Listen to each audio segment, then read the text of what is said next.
Hi guys, John again from Workforce Cyprus. I'm Maria. And today we want to talk to you about how the hiring process is changing in Cyprus. Again, companies are evolving. We're moving away from traditional interviewing and recruitment methods, and companies are becoming a little bit more creative in how they're engaging with their candidates and hiring them. So today we're going to talk about a few of these trends, but again, you can take a look at our blog, www.workforcecyprus.com. There's a lot of information on that.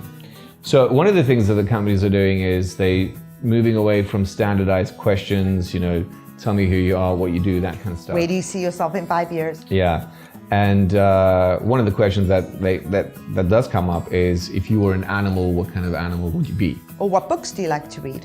Because you can get a lot of information from the person just seeing what kind of hobbies they're into, or kind of animal they want to be. Flowers.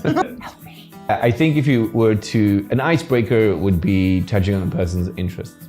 Looking at, if they have something interesting that's not so cliche, it's a great icebreaker to get the conversation flowing. Another thing that companies are starting to do is they're not setting the scene, which is a table interview room kind of technique. Like now the interrogation style. Yeah, now it's more kind of like taking for a coffee, taking for a walk. Actually, that happened to me years ago. I went for an interview and the managing director actually said, let's go for a walk. Go for a walk where? But we went for a walk, and actually it was quite relaxed, it was casual. We spoke about our families, our interests, and she actually extracted quite a lot of information from me. So it was an interesting way to do an interview.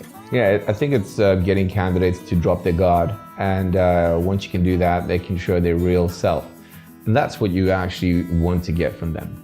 So taking them outside of that typical interview scene might make them feel awkward at first, but in the end, it will actually give you the information that you want. Exactly. Another thing that companies are actually doing is to get candidates more involved with their people. So having them walk through the office, getting them to speak to people within the company, and seeing how their reaction is with fellow possible teammates. And also seeing how the existing teammates react to this new person. You could show them where they would be potentially sitting. They could get a real feeling of what is actually going on in the office. And at the end of the day as well, with candidates, it's not just the client who is selecting. You're actually selecting the company as well, because it's a 50-50 thing. You might go to an interview and decide, you know what, this is not the company for me. And that's it's really important to be able to see that. And in a natural setting, you're going to get that information easier. On a final note, companies are also taking people to lunches. So it's a small thing, but don't eat the spare ribs. Wouldn't want to leave an interview with a bid. So a lot of companies are now actually taking people for lunches. They want to see how they interact with the waiter. It's a small trivial thing, but how you treat the waiter goes a long way. And then of course, to end this, it would be, the whole gut feel thing. Gut feel is really important. And if you know instantly if you like somebody or not. It's not going to be the only criteria, but it is important to keep that in mind always. So once again, thank you very much for watching. As mentioned before, for more information on these type of topics, please visit our website, www.workforcecyprus.com.